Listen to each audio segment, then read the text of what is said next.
그래서 언어 능력은 사실 우리가 다 똑같다고 생각하시지 않으시죠? 다 다릅니다. 이 사람마다. 아니, 책을 안 읽은 자연아 상태에서도 다 달라요. 저는 머리가 크잖아요. 이분은 머리가 작으시잖아요. 이런 개인차처럼 언어 능력도 다 달라요. 근데 언어 능력의 다른 지점이 어디서 오냐면 지능하고는 제가 봤을 때는 지능하고 상관이 없어요. 이게 뭐하고 상관이 있냐면 기질하고 상관이 있어요. 기질. 중학교 2학년인데 막 수능 국어 유치는 80점 넘고 이런 애들 있거든요. 책을 읽은 적이 없대. 근데 이런 애들은 딱 두 유형밖에 없어요. 첫 번째 유형은 뭐냐면 집요한 애들이 있어요. 이해가 안 되면 못 넘어가요. 이게 희한하게 이런 유형은 여학생들이 많습니다. 얘들이 학교 공부를 할 때 교과서 공부를 이렇게 하는 거예요. 어떤 교과서를 읽다가 이해가 안 되잖아요. 못 넘어가. 그걸 알아낼 때까지. 이거 바꿔서 말하면 얘는 이런 유형은 어떤 유형이냐면 우리 때 우등생 유형이에요. 또 다른 유형이 뭐가 있냐면 요게 이제 중요한데 왜라고 자꾸 묻는 애들이 있어요. 왜라고? 저는 이런 거 진짜 싫어요. 수업을 진행할 수가 없어요. 계속 이 왜라고 묻는 이제 보통 이제 지식도서 읽히는 거 좋아하시잖아요. 지식도서 읽히면 애들이 대부분 못 읽어요. 대부분. 왜냐하면 이야기책은 기승전결의 논리 구조를 갖고 있잖아요. 이 기승전결은 우리 삶의 양식하고 똑같아요. 우리 하다못해 점심을 하나 선택해서 먹어도 기승전결이 발생하잖아요. 그래서 우리가 이야기책을 읽고 나서 이걸 굳이 기억하려 하지 않아도 다 기억나는 이유는 뭐냐면 우리의 어떤 심리 구조와 이 이야기책이라는 논리 형태가 싱크로율이 되게 높기 때문에 이게 익숙한 논리 형태이기 때문에 다 기억이 나는 거거든요. 근데 이렇게 왜냐고 묻는 애들 특징이 뭐냐면 사고가 인과관계로 돼 있어요. 그러니까 어떤 결과를 보면 원인이 궁금해. 이런 사고를 갖고 있어서 이런 애들은 이야기책을 한 번도 안 읽었는데 지식도서를 읽잖아요. 그럼 1시간 동안 막 떠들어. 왜냐하면 이게 지가 사고하는 구조랑 똑같기 때문에 다 그냥 기억이 나는 거예요. 근데 이걸 밖에서 보면 어떻게 보냐면 되게 막 기억력이 좋은 것처럼 보이고 똑똑한 것처럼 보이지만 사실은 이해를 굉장히 쉽게 하기 때문에 이게 되는 거거든요. 이런 애들이 이제 특징이 뭐냐면 예를 들어서 박물관에 어떤 박물관에 태양계 모형이 있어요. 그럼 저 같은 범인은 태양계 모형을 보고 이런 생각을 해요. 태양계네. 그리고 갑니다 그냥. 그럼 이렇게 왜냐고 묻는 애들 어떻게 되냐면 이거 보잖아요. 그럼 이렇게 돼요. 근데 이거 왜 다 동그래? 이렇게 돼요. 근데 이런 애들이 이제 여기도 꽤 있을 거예요. 이런 애들의 특징이 뭐냐면 한 번 꽂히면 벗어나지 못해요. 다시 말하면 궁금한 게 하나 생기잖아요. 그럼 떼굴떼굴 굴러다녀요. 또 다른 특징, 성실하지가 않아요. 지가 찾아보면 되는데 또 죽어도 지가 찾아보지도 않아요. 거의 제가 봤을 때는 6학년까지 지가 안 찾아가요. 대신 어떻게 하냐? 계속 물어보네. 알 것 같은 사람 찾아가서 계속 물어봐요. 그 옆에 있는 사람 죽는 거예요. 짜증나고 계속 물어보니까. 근데 얘들이 되게 웃긴 건 그렇게 물었잖아요. 물어서 그걸 앞뒤를 맞출 줄 알아요. 그래서 대답을 막 해서 막 꽁으로 대답해 주잖아요. 그럼 이렇게 해요. 에이 모르는구나. 딴 사람한테 가. 이것도 돼요. A가 부분적으로 맞는 말하고 B가 부분적으로 맞는 말하고 C가 부분적으로 맞는 말 이걸 연결해서 지 나름대로 앞뒤를 맞춰. 이런 거 아닐까? 그리고 확인 안 해봐. 그래서 이게 약간 지식인의 관점에서 보면 정파가 아니에요. 야매사파예요. 근데 이 야매사파가 왜 무섭냐면 이게 지가 이 과정을 밟았기 때문에 이게 우리 학교에서 시험 공부를 하고 돌아서면 다 까먹잖아요. 그러면 고차원적 사고를 한다는 건 사고를 할 수 있는 재료가 많다는 거거든요. 예를 들어서 빅뱅이라는 단어를 내가 이 사고에 사용할 수 있다는 건 빅뱅이라는 건 빅뱅, 우주가 빵 터져 생겨서 이게 아니에요.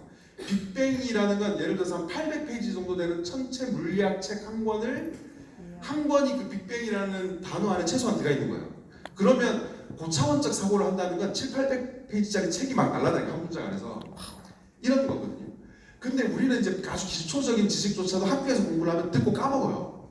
그래서 이거를 내 사고에서 못 써. 그래서 차원이 잘 안 올라가. 근데 이 왜냐고 묻는 애들 특징이 뭐냐면 이렇게 야매사파일지언정 이런 게 있어요. 그걸 지가 사고를 할 때 써. 그래서 이걸 앞뒤를 막 맞춰. 그래서 그러면서 논리력이 점점 올라가. 이런 구조로 돼 있는 거예요. 그래서 이런 애들이 밖에서 보면 공부를 별로 안 하는데 공부도 되게 잘하고 그래서 IQ가 굉장히 높은 것처럼 보이고 이런 현상이 발생하는 거예요. 그래서 아이가 만약에 왜냐고 굉장히 묻는 애들이 있다. 그럼 그거 잘 키워주셔야 돼요. 왜냐하면 호기심이 잘 죽어요. 이게 되게 연약한 싹이라서 몇 번 이렇게 쫙 밟아주면 싹 죽습니다. 특히 학습 많이 시키시면 안 돼요.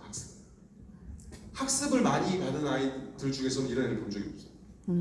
학습 별로 안 받은 애들 중에 많아요. 특히 많이 돌아다니는 애들 있잖아요. 뭐 박물관도 가고 놀러도 많이.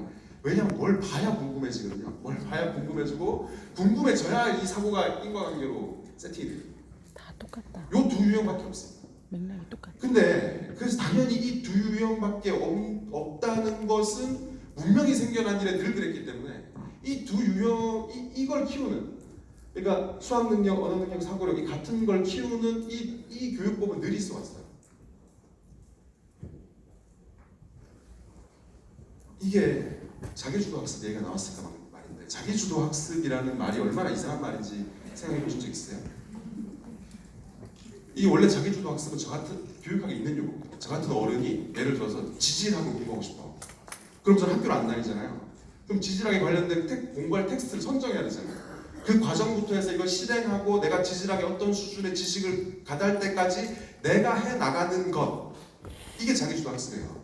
근데 우리는 자기주도 학습 어떻게 했어요? 학생이 지 공부 지가 하는 걸 자기주도 학습이라고 하죠. 이게 얼마나 이상한 말이냐면 자기주도 식사처럼 이상한 말이에요. 당연한 건데. 식사라는 말이 있으려면 어떻게 해야 돼요? 모두가 지가 밥을 안 먹어야 돼요. 모두가 떠먹여줄 때 누군가 자기가 밥을 먹으면 저 아이는 자기주도 식사를 하는구나 이렇게 얘기할 수 있겠죠. 원래 학교 지 공부는 원래 지가 하는 거예요. 이게 아마 외국에 나가서 이 개념을 설명하려면 아마 굉장히 힘들 거예요. 지 공부 지가 하는 게 자기주도 학습이라고. 만약 핀란드 사람 앉혀놓고 이거 설명하는 거 쳐봐요. 뭔 소리지? 계속 이렇게 안 맞을 거라는 거죠. 근데 우리는 다 사교육을, 다 사교육으로 공부하니까 자기주도 식사 같은 말이 나온 거예요. 이 자기주도 학습을 가장 심하게 하는 나라가 어디냐면 핀란드입니다. 핀란드는 같은 학년을 한 반에 넣는 거 아세요? 예를 들어 한 클래스에 3학년 5명, 4학년 5명 이래 줘요.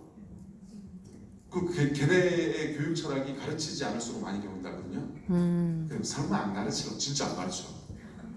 그 수학 시간에 그 놔둬요. 그럼 어떤 일이 벌어지냐면 애가 진도가 다 달라. 진도가 얘는 지 나름대로 진도가 있고 그 모르면 손을 들어요. 그럼 걔를 빼서 클래스 뒤로 보내. 그럼 보조 선생님이 힌트 한 개만 딱 줘요. 그럼 그날 걔가 한 문제를 풀고 그 수학 시간이 끝날 수도 있고 5문제를 풀고 끝날 수도 있고 진도 다 다르고 이렇게 공부를 시켜요. 그리고 또 뭘로 돼 있냐면 독서 우리는 왜 지진 나면 지진 막 선생님 막 그림들 막 설명해 주잖아. 제가 했던 것처럼.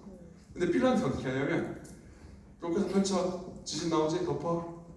자 가자. 학교 도서관을 가요. 그 지진에서 찾아와. 그걸 일주일 동안 해. 일주일 동안 한 후에 정해진 날에 자기가 읽은 걸 가지고 발표를 해요. 그래서 시험 칠 때도 우리 오지선다 찍잖아.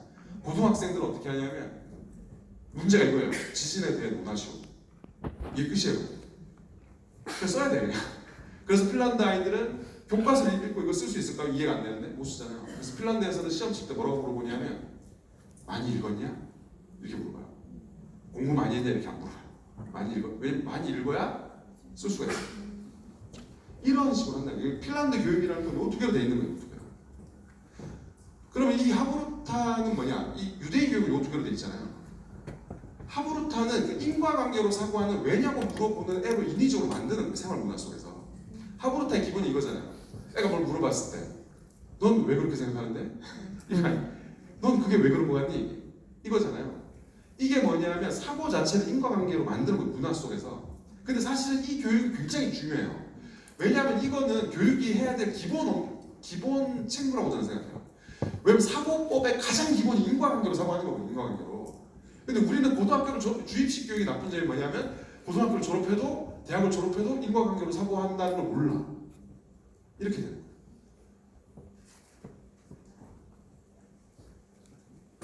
넘어갈게요. 시간이 다 됐는데